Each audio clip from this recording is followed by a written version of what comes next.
राधे राधे। जय श्री कृष्ण। जय एकादशी माँ। षटतिला एकादशी माघ मास के कृष्ण पक्ष की एकादशी षटतिला एकादशी होती है। एकादशी के व्रत का विशेष महत्व होने के कारण इसे अत्यधिक शुभ तिथि माना जाता है। एकादशी के दिन भगवान विष्णु की पूजा अर्चना का विशेष महत्व है। इस दिन 6 प्रकार से तिलों का प्रयोग किया जाता है, इसलिए इसे षटतिला कहा जाता है। इस दिन दान, व्रत और पूजा करने वाले को विशेष पुण्यों की प्राप्ति होती है और वैकुंठ में वास मिलता है। चलिए जाने षटतिला एकादशी की पूजा विधि। इस दिन प्रातः स्नान करके श्री कृष्ण का नाम का जाप करना चाहिए। दिन भर विष्णु भगवान की उपासना करनी चाहिए।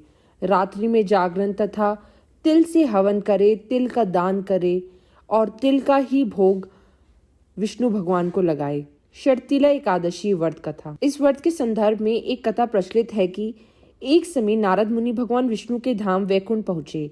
वहां उन्होंने भगवान विष्णु से षटतिला एकादशी व्रत के महत्व के बारे में पूछा। नारद जी के आग्रह पर भगवान विष्णु ने बताया कि प्राचीन काल में पृथ्वी पर एक ब्राह्मणी को भगवत संबंधी व्रतों, उपवासों और पति सेवा के फल स्वरूप वैकुंठ प्राप्त हो गया।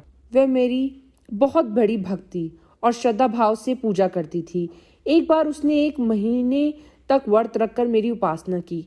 व्रत के प्रभाव से उसका शरीर तो शुद्ध हो गया, परंतु वह कभी ब्राह्मण एवं देवताओं के लिए अन्न दान नहीं करती थी। इसलिए मैंने सोचा कि यह स्त्री वैकुंठ में रहकर भी अर्पित रहेगी, अतः मैं स्वयं एक दिन उसके पास भिक्षा मांगने गया।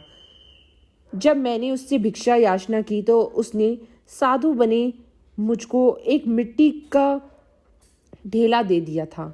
इसलिए वैकुंठ में उसे सुंदर सा मिट्टी का घर मिल गया, परंतु दान में निर्मित एक दान भी अन्न किसी को न देने से उसे वहां बिना अन्न के रहना पड़ा। कुछ भी प्राप्त नहीं हुआ।